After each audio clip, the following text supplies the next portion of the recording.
এই জন্য আল্লাহ তাআলা বলেন কুল্লাম কানাল বাহরু বিদাদান লিকালিমাতি রাব্বি লানাফিদাল বাহরু ক্বাবলা আন তানফাদা কালিমাতু রাব্বি ওয়ালাউ জি'না বিমিসলিহি মাদাদা। আল্লাহ তাআলা বলেন বান্দা এই পৃথিবীর যত সাগর মহাসাগর আছে সমস্ত পানিগুলো যদি কালি বানানো হয় আর পৃথিবীর সমস্ত গাছপালাগুলো যদি কলম বানানো হয় আমার নিয়ামত লেখা শুরু করবা লিখতে লিখতে সাগর মহাসাগরের পানিগুলো শেষ হয়ে যাবে কিন্তু আমি আল্লাহ রাব্বুল আলামিনের নিয়ামতের শুকরিয়া আদায় করে লিখে শেষ করতে পারব না। নিয়ামত আমাদেরকে আল্লাহ দান করেছে অথচ আমরা বড় নিয়ম খারাপ যে সেই রবকে আমরা ভুলে যাই, ঠিক কিনা? যে রব আমাদেরকে তামাম পৃথিবী দিয়েছে দুচোখ করে এই সবুজ শ্যামল পৃথিবীর রূপ লাবণ্য দুচোখ করে আমরা অবলোকন করতেছি, যার মাধ্যমে আমরা এই পৃথিবীর রূপ লাবণ্য দেখতেছি, সেই রবকে আমরা আজকে ভুলে গিয়েছি, রবের বিরুদ্ধে আমরা কথা বলি, ঠিক না? ঠিক। এজন্য রবের প্রশংসা রবের শুকরিয়া রাত্রি 24 ঘন্টা সবসময়ের জন্য করতে হবে, তাহলে রব আমার আপনার প্রতি খুশি হয়ে যায়। সুবহানাল্লাহ। রবকে যিনি আসমান এবং জমিনের মালিক, হায়াত এবং মওতের মালিক, রিজিকের মালিক, কুল কায়নাতের মালিক, যে রব আর কোন দ্বিতীয় কোনো রব নাই, কুল হুয়াল্লাহু আহাদ, সেই রবের প্রশংসা যদি আমি আপনি করতে পারি তাহলে আল্লাহর কাছে আমি আপনি প্রিয় হয়ে যাব, ঠিক না? এই জন্য রবের শুকরিয়া বেশি বেশি করে করতে হবে। মানুষের শুকরিয়া গায়রুল্লাহর শুকরিয়া আদায় করলে আল্লাহ পাক আমার আপনার প্রতি নারাজ হয়ে যায়। গায়রুল্লাহকে আল্লাহ ব্যতীত যদি কোনো কাউকে শুকরিয়া করা হয়, এজন্য আল্লাহ রাব্বুল আলামিন বলছেন যে আমার নিয়ামতের শুকরিয়া আদায় করো, প্রশংসা করো, আর আমার হুকুম মানো। আর আমি এমন একজন এই পৃথিবীতে আদর্শবান পয়গম্বর দিলাম, তার চরিত্রকে আঁকড়ে ধরো, তার সুন্নাহকে আঁকড়ে ধরো, আর একটা কালামুল্লাহ একটা কিতাব দিলাম, এই কিতাবের অনুসরণ করো, তাহলে দুনিয়া আখিরাত তোমরা সফলকাম হয়ে যাবে। সুবহানাল্লাহ। পথভ্রষ্ট হবে না, পথভ্রষ্ট কেউ করতে পারবে না। এই জন্য আমার নবী বিশ্বনবী আখির পয়গম্বর বিদায় হজের সময় সাহাবাত সাহাবীদের সামনে ঘোষণা করেছিলেন আল ইয়াউমা আকমালতু লাকুম দীনাকুম ওয়া আকমালতু আলাইকুম নি'মাতি ওয়া রাদিতু লাকুমুল ইসলাম দীনা। আল্লাহ রাব্বুল আলামিন এই আয়াত নাযিল করে দিয়েছেন বিদায় হজের পূর্বে আবার নবী সাহাবীদের সামনে এই আয়াতটা তিলাওয়াত করলেন আর নবীর মুখস্থিত একটি বাণী উচ্চারণ করলেন তারাকতু ফীকুম আমরাইন লান তাদিল্লু মা তামাসসাকতুম বিহিমা কিতাবাল্লাহি ওয়া সুন্নাত রাসূলি। এই আমার সাহাবীরা আমার উম্মতেরা, দুনিয়াতে দুইটা জিনিস তোমরা আঁকড়ে ধরবে, একটা হলো আল্লাহর পাঠানো কিতাব আর একটা হলো আমি রাসূলের সুন্নাহ। সুবহানাল্লাহ। কিতাব আল্লাহি ওয়া সুন্নাত রাসূলি, একটা কিতাব আর একটা আমি রাসূলের সুন্নাত, এই দুইটা জিনিস যদি তোমরা জীবনের সঙ্গে সঙ্গী বানিয়ে নিতে পারো তোমরা কোনদিন পথভ্রষ্ট হবে না, দুনিয়া এবং আখিরাতে তোমরা সফলকাম হয়ে যাবে। সুবহানাল্লাহ।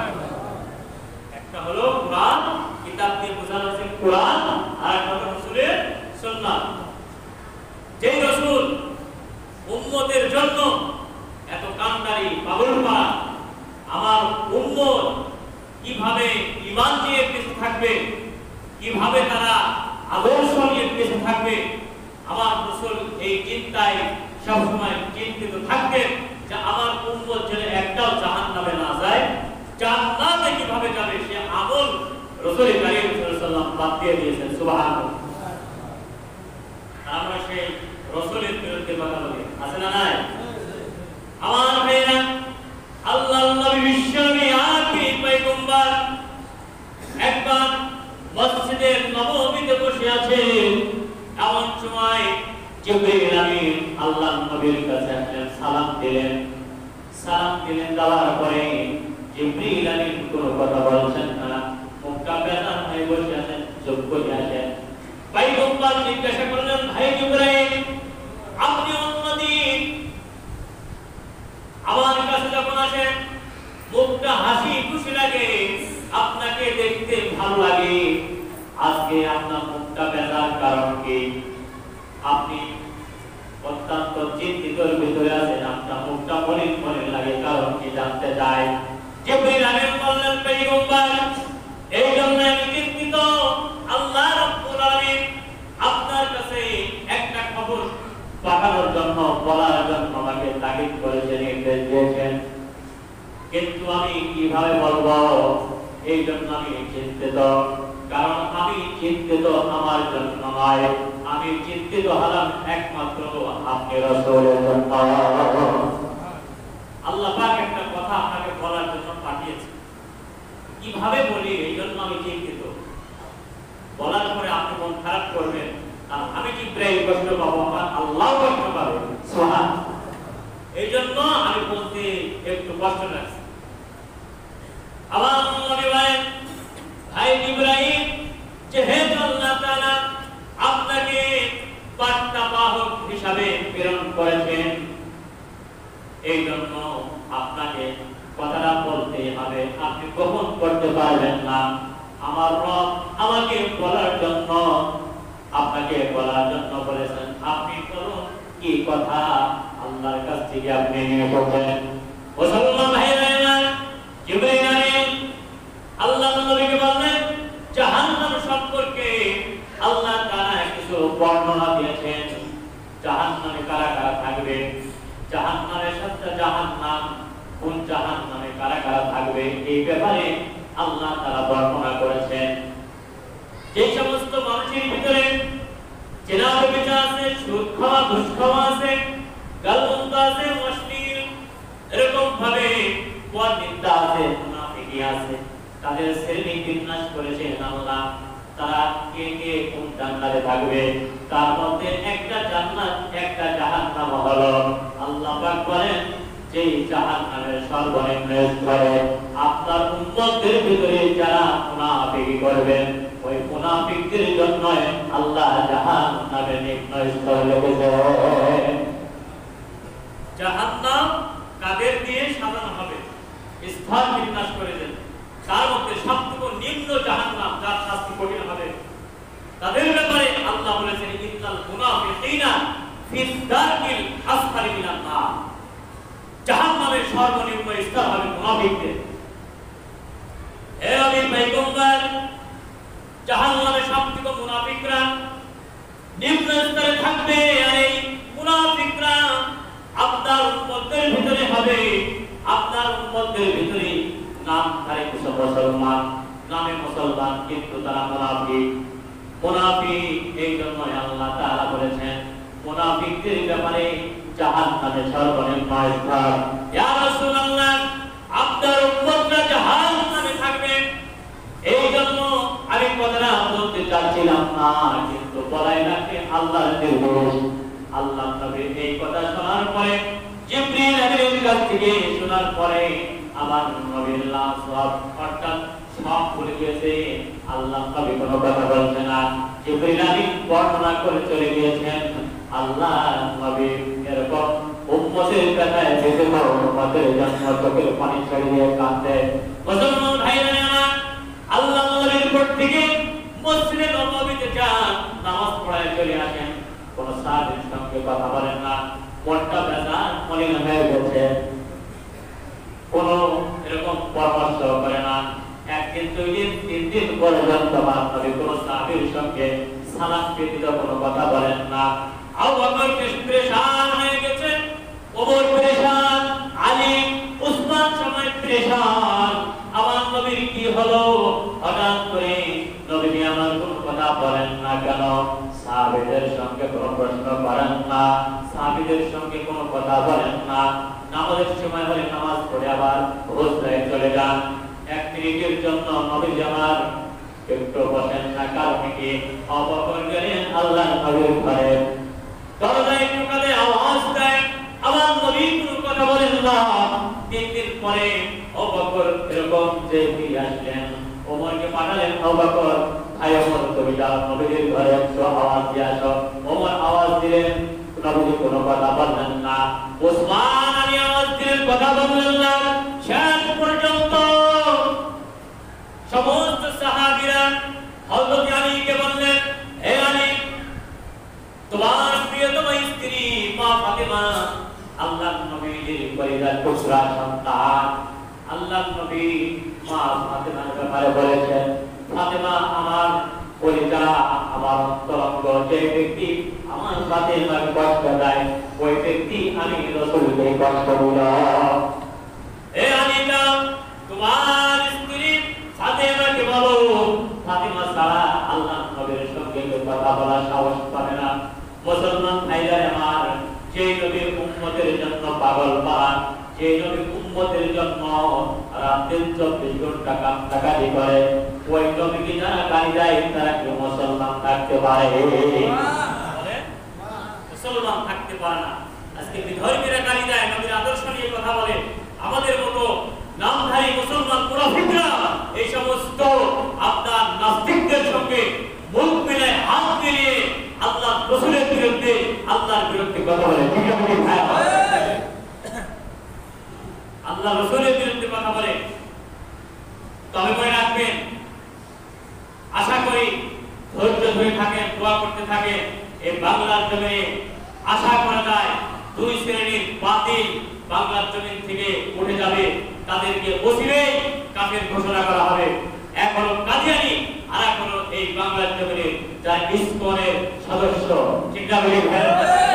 শুধু অপেক্ষার পালায় বাংলাদেশে যে সমস্ত রাষ্ট্রে ইসকন আছে, অনেক ইহুদি খ্রিস্টান রাষ্ট্র ইসকন নাই, কিন্তু বাংলা মুসলমানের দেশে ইসকন আছে। বাংলাদেশের মুসলমান এবং অনেক হিন্দুরাও, আমি ফুটেজ দেখেছি, অনেক হিন্দুরাও এখন বলছে ইসকনের মতো সন্ত্রাস আমরা চাই না। সুবহানাল্লাহ।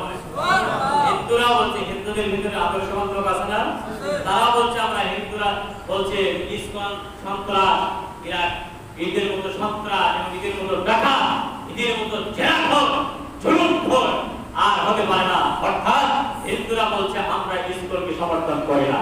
সুবহানাল্লাহ। এই জন্য মুসলমান ভাইরা আমার, যারা আল্লাহর নবীকে গালি দেবে, এক বাক্যে তাদের ব্যাপারে কথা বলতে হবে। সব জায়গায় পিঠে হাত তুলিয়ে নরম কথা বললে হবে না। ঠিক কিনা? সব জায়গায় যদি নরম কথা বলেন, আল্লাহ রাসূল নরম ছিলেন, গরম ছিলেন। ঠিক কিনা? শুধু নরম ছিলেন তা নয়, গরম ছিলেন কিনা? গরম না থাকলে নবীদের জামানায় 47টা যুদ্ধ হয়েছে, তার মধ্যে 27টা যুদ্ধ নিজে রাসূল সাল্লাল্লাহু আলাইহি ওয়াসাল্লাম নিজে সেনাপতির দায়িত্ব, প্রধান সেনাপতির দায়িত্ব পালন করেছেন। ঠিক না? সব জায়গায় নরম হলে হবে না, গরমের জায়গায় গরম হতে হবে। এই জন্য আল্লাহ তাআলা কোরআনের একটা আয়াত নাযিল করেছেন, দলিল দিয়ে দিয়েছি। অনেকে বলেন, অনেকে মনে মনেও বলেন, অনেকে হচ্ছে দুইজন একজন সমালোচনা করেন, হুজুর মসজিদে ওয়াজ করতে এত জোরে জোরে কথা বলেন। আমার ভাইরা, সব জায়গায় নরম হলে হবে না। আবার আল্লাহ বলেন, হে নবী ওয়াল্লাযীনা মাআহু আশিদ্দাউ আলাল কুফার, হে নবী আপনি সব জায়গায় নরম হবে না, তাহলে আপনারও 12টা বাজাবে, ইসলামেরও 12টা বাজাবে। আপনি কাফেরদের ব্যাপারে, ইসলামের শত্রুদের ব্যাপারে, নাস্তিক মুনাফিকদের ব্যাপারে, ইহুদিদের ব্যাপারে আশিদ্দাউ আলাল কুফার আপনি কঠোর হবে, কঠোর ভাষায় কথা বলবেন। ঠিক আছে ভাই? সব জায়গায় নরম চলবে না, নরমের জায়গায় নরম, গরমের জায়গায় গরম। এজন্য আমি প্রশ্নের আমি জবাব দিয়ে দিলাম। আল্লাহ তাআলা কোরআনে বলছে শক্ত হও, নরম হও না। নরমের জায়গায় শক্ত হও না। একটা লোক ইসলামের পথে আসবে, আপনি যদি মনে করেন এই লোকটাকে হাতে পায়ে ধরে দাওয়াত দিয়ে নরম সুরে কথা বলে যদি ইসলামের দিকে আসে, সেখানে নরম বলতে হবে, গরম দেওয়া যাবে না। আবার মনে করবেন যে এ হাওড়ার হাওড়া, দাওয়াত দিতে দিতে আমাদের মুখ ব্যথা হয়ে গেছে, যে ইসলাম নামাজও আসে না, ইসলামের বিরুদ্ধে কথা বলতেই থাকে, বলতেই থাকে। এই সময় আপনি ধৈর্য হারাই ফেলবেন যখন, তখন মনে করবেন পিঠে হাত বলে নরম শরীরের কথা বলার সুযোগ নাই। এখন আপনি জবাবের জন্য প্রস্তুত হয়ে যাবেন, শক্ত হাতে তাকে দমন করবেন। ঠিক না? সিদ্ধাও বলেন কুফা একটা কোরআনের দলিল। আর একটা দলিল হলো যে গত এক সপ্তাহ ধরে যারা আপনারা ফেসবুক চালান দেখবেন আমাদের বাংলাদেশে আমির হেফাজত অর্থাৎ হেফাজত ইসলামের আমির মহিবুল্লাহ বাবুনগরীর একটা গালি ভাইরাল হয়েছে। অনেকে জানেন না? খানকির কুয়া হইতে, সেটা কি ভাষা? এটা খানকির কুয়া হইতে। খানকির কুয়া হইতে মানে খানকির কুয়া বলছে যে কোনো একটা বিষয়। বিষয়টা হলো যে আপনার যারা নবী রাসূলের সমালোচনা করে, ইসলামের বিরুদ্ধে কথা বলে, কোরআনের বিরুদ্ধে কথা বলে, তাদের ব্যাপারে গালি দেওয়ার কোরআনের একটা আয়াত আছে। এটা হলো 29 নম্বর পারা সূরা কলম 13 নম্বর আয়াত। ওতুল্লিম বাদা যালিকা জালিম। জালিম শব্দের অর্থ জিনাকারী। জালিম শব্দের অর্থ কি? জিনাকারী। এখন আল্লাহ এই আয়াতটা কার ব্যাপারে নাযিল করলো? কাফেরদের সর্দার ওলীদ ইবনে মুগীরা, তিনি রাসূলের বিরুদ্ধে গালমন্দ করতেন সব সময়। রাসূলের বিপক্ষে কথা বলতেন, ইসলামের বিপক্ষে কথা বলতেন, কোরআনের বিপক্ষে কথা বলতেন, এমনকি আল্লাহর বিরুদ্ধে কথা বলতেন। এটা আল্লাহ তাআলার সহ্য হলো না। আল্লাহ তাআলা সহ্য না হয় আল্লাহ নিজেই কোরআনের আয়াত নাযিল করে জিবরিল আমিনকে বলেন, হে জিবরাইল, আমিও গালি দিলাম, আমার নবীও যেন ওকে গালি দেয়। সুবহানাল্লাহ। এটা আয়াত নাযিল হলো। জিবরিল আমিন বললেন, হে নবী, উতুল্লিম বাদা যালিকা জালিম। ওই যে ওলীদ ইবনে মুগীরা আপনাকে গালি দেয়, আপনার ব্যাপারে কথা বলে, আল্লাহ এবং আল্লাহ ইসলাম কোরআনের বিরুদ্ধে কথা বলে, আল্লাহ গালি দিয়েছে তাকে, আপনিও গালি দেন। উতুল্লিম বাদা যালিকা জালিম। হে ওলীদ ইবনে মুগীরা, আমি এরকম ভাবে আমল সমান একজন নবী, কিন্তু তুমি হলো জাল সন্তান। সুবহানাল্লাহ। আয়াত যখন নাযিল হয়েছে, আরবরা তো আয়াত নাযিল হলে অর্থ বুঝতো। এরা কি আরবি ভাষা, আমরা বাংলা বললে বুঝি কিনা? তো বুঝতো। যখন এই কথা ওলীদ ইবনে মুগীরার কানে গেছে, ওলীদ ইবনে মুগীরা তার মার কাছে গেছে। আমি আমার মার কাছে যাব, মুহাম্মদ আমাকে যার সন্তান বলছে, আমার বাবা ঠিক আছে কি ঠিক নাই। আমার মা যদি বলে ঠিক আছে, তাহলে মুহাম্মদের সাথে লড়বো। আর যদি মা বলে যে আসলে আমি তার সন্তান, তাহলে আমি আর এই মক্কাতে আল্লাহ রাসূলের সামনে আর আসবো না। উনি চলে গেছে নবীদের কাছে, না মার কাছে গেছে। যে দেখে মা বাড়িতে নাই, মা কি নাই, বাড়িতে নাই, অন্য জায়গায় ঘুরতে খুঁজতে খুঁজতে খুঁজতে খুঁজতে মাকে পাইছে এক বাড়িতে। উন্মুক্ত তলোয়ার নিয়ে গেছে, মার বুকের উপরে লাফ করছে, হে মা, আজকে একটা সত্য কথা তোমাকে বলতে হবে, মিথ্যা বলবা না, যেটা সত্য সেটা বলবা। কথাটা কি? কথাটা হলো মুহাম্মদ, আব্দুল্লাহর বেটা মুহাম্মদ, তার আল্লাহ আমাকে গালি দিয়েছে, সেও আমাকে গালি দিয়েছে। আমি নাকি যার সন্তান, আমার বাবা ঠিক নাই, তুমি সত্য কথা বলো আমার বাবাকে। মুসলমান ভাইরা আমার, মার কাছে যখন এই প্রশ্ন করা হয়, মা জবাব দিল, আব্দুল্লাহর বেটা মুহাম্মদ সত্য কথাই বলেছে, তার আল্লাহ সত্য কথা বলেছে। কারণ হলো তোমার বাবা 2 মাস 3 মাসের জন্য সিরিয়াতে ব্যবসার জন্ম যাইত। এর মধ্যে আমার কামভাবে প্রয়োজন হতো। আমি এরকম ভাবে একদিনকে আমার অত্যন্ত চাহিদা বাড়ানো, কামভাবে চাহিদা, আমি চলে গেলাম মাঠের ভিতরে, মরুভূমির ভিতরে। তার সঙ্গে আমি চাহিদা মেটাবো, যৌবনের চাহিদা। দেখতে পেলাম একজন রাখাল উট চড়াচ্ছে। আমি নিজেই তাকে প্রস্তাব দিলাম, আমি তোমার সঙ্গে খারাপ কাজ করবো, তুমি কি রাজি? ওই রাখাল রাজি হয়ে গেল। এই ওলীদ ইবনে মুগীরা ওই রাখালের সঙ্গে যখন আমি মিলিত হলাম, ওই রাখালের এক ফোঁটা নাপাক পানি আমার মুহাম্মদের ভিতরে যখন আসলো, তারপর থেকে আমি অনুভব করলাম আমার পেটে বাচ্চা, আর ওই বাচ্চাটাই হলো তুমি ওলীদ ইবনে মুগীরা। সুবহানাল্লাহ, আল্লাহু আকবার, আল্লাহু তাকবীর। আমার আল্লাহ জবাব দিল কিনা? কোন বাস্তব ওলীদ ইবনে মুগীরা বলছে, মা যদি সত্য হয় তাহলে আমি আর মুহাম্মদের সামনে আমার মুখ আমি আর দেখাইতে পারবো না। আমি আজকের থেকে এলাকা থাকবো না, এলাকা ছেড়ে চলে যাবো। লাস্টে ওলীদ ইবনে মুগীরার মৃত্যুর ব্যাপারে কোন কাহিনী সময় নাই। আমার ভাইরা, যে এই জন্য আল্লাহ রাব্বুল আলামিন বলছেন আল্লাহর ব্যাপারে, ইসলাম এবং কোরআনের ব্যাপারে, নবীর ব্যাপারে যারা গালি দেয় তাদেরকে গালি দেওয়া জায়েজ আছে, হ্যাঁ, কিন্তু গালি না দেওয়াটা ভালো। এরকম মহিবুল্লাহ বাবুনগর সাহেব উনি এরকম ভাবে খানকির খোয়া বলে গালি দিছে, কাদের গালি দিছে? কারণ নাম ধরে নাম উচ্চারণ করিলাই উনি কথা প্রসঙ্গে ওয়াজের প্রসঙ্গে উনি বলছেন যারা রাসূলকে গালি দেয়, সাহাবীদেরকে যারা গালি দেয়, যারা কোরআনের বিরুদ্ধে কথা বলে, ইসলামের বিরুদ্ধে কথা বলে, তাদেরকে তিনি খানকির খোয়া বলেছেন। এর দলিল তিনি দিয়েছেন যে আল্লাহ নিজে এই সমস্ত লোকদেরকে জালিম সন্তান বলেছে, আর আমি বাবুরা বলি খানকির খোয়া বললে দোষ হয়ে যেত না। ঠিক না ঠিক ভাই? বুঝতে পারলাম? বুঝতে পেরেছি? সবাই বুঝছে? আমরা কথা হচ্ছে এটাই। কিন্তু একটা হাদিস আছে, আল্লাহ রাসূল বলেন সিবাবুল মুসলিমু ফুসুকু ওয়া কিতালুন নাস। একটা হাদিস আল্লাহ নবী বলেছে সিবাবুল মুসলিমু ফুসুকু ওয়া কিতালুন নাস। নবী বলেছেন মুসলমানকে গালি দেয়া ফাসিক, মুসলমানকে গালি দেয়া কি ফাসিক। এটা আমি প্রশ্নে নিজেই প্রশ্ন করলাম, জবাবটা দিয়ে দিই। অনেকে বলবেন আমরা শুনেছি গালি দেয়া ফাসিক, গালি দেয়া খারাপ। আমি এটাও বলে দিচ্ছি আল্লাহর নবীরও হাদিস সিবাবুল মুসলিমু ফুসুকু ওয়া কিতালুন নাস। তোমরা মুসলমানকে গালি দিও না। এখানে মুসলমান শব্দ আছে, কিন্তু এখানে কি আছে? মুসলমান শব্দ আছে। আচ্ছা, মুসলমান যারা প্রকৃত মুসলমান, সত্যি মুসলমান, তাদের কি গালি দেওয়ার দরকার আছে না? দরকার আছে? এখানে কিন্তু মুসলিম শব্দ আছে।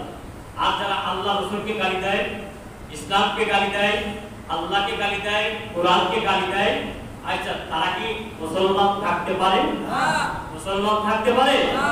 মুসলমান থাকতে পারে না। নাস্তিক এবং মুরতাদ, নাস্তিক এবং মুরতাদদেরকে কতল করা আল্লাহ জায়েজ করে দিয়েছে। সুবহানাল্লাহ। কতল করা জায়েজ করে দিয়েছে। এজন্য মুনাফিকদেরকে, জিনাকারদেরকে কতল করা।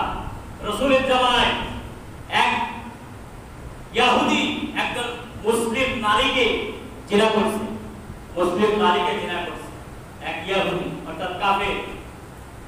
এর প্রতিবাদ করেছিলেন একজন সাহাবী। রাসূল সাল্লাল্লাহু আলাইহি ওয়াসাল্লাম পরে শুনছেন একজন সাহাবী প্রতিবাদ করেছিলেন। প্রতিবাদ করার পরে তাকে ওই এলাকার কাফেররা ধরে শহীদ করে দিয়েছিল। এই শহীদ করার পরে আল্লাহ রাসূলের কানে গেছে, ইয়া রাসূলুল্লাহ এরকম ঘটনা অমুক গোত্রে ঘটেছে। আল্লাহর নবী বললেন আমার মুসলমান নারীকে তোমরা ধর্ষণ করবা, মুসলমানদেরকে কতল করবা।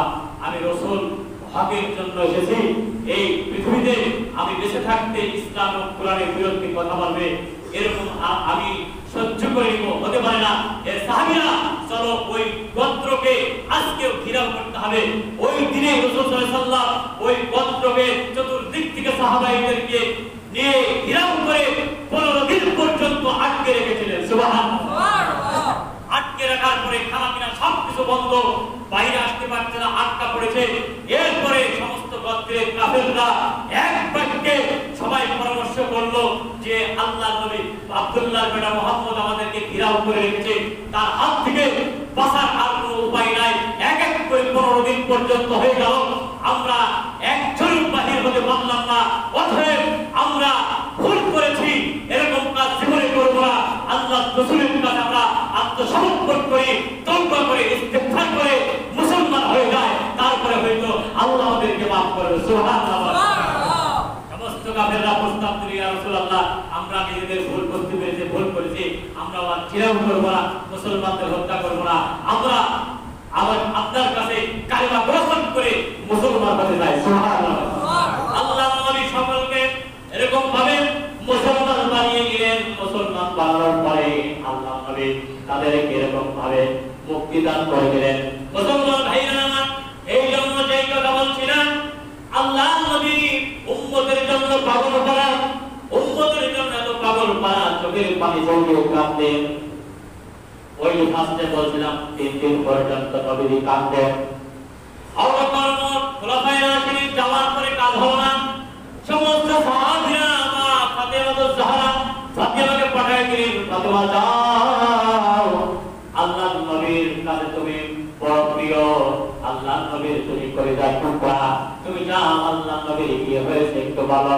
মা ফাতেমা নবীর কাছে চলে গেলেন, আওয়াজ দিলেন আর বললেন আব্বা জানি আপনার কলিজার টুকরা মা ফাতেমা, আপনি দরজা খুলে দেন, দরজা খুলুন, আপনার সঙ্গে আমি কথা বলবো। আল্লাহ নবী ফাতেমার কণ্ঠের আওয়াজ পেয়ে নবী আমার দরজা খুলে দিলেন। সুবহানাল্লাহ। আল্লাহ নবী দরজা খুলে দিলেন। ফাতেমা বললেন বাবা কি হয়েছে আপনার বলো। 3 দিন পর্যন্ত আপনি বাহির হন না, শুধু নামাজ পড়ে আবার চলে আসেন, ঘরের থেকে বাইর হন না, সাহাবীদের সঙ্গে কোনো পরামর্শ করেন না, কোনো কথা আপনি বলেন না, কারণ কি জানতে চাই আব্বা জান আপনি বলুন।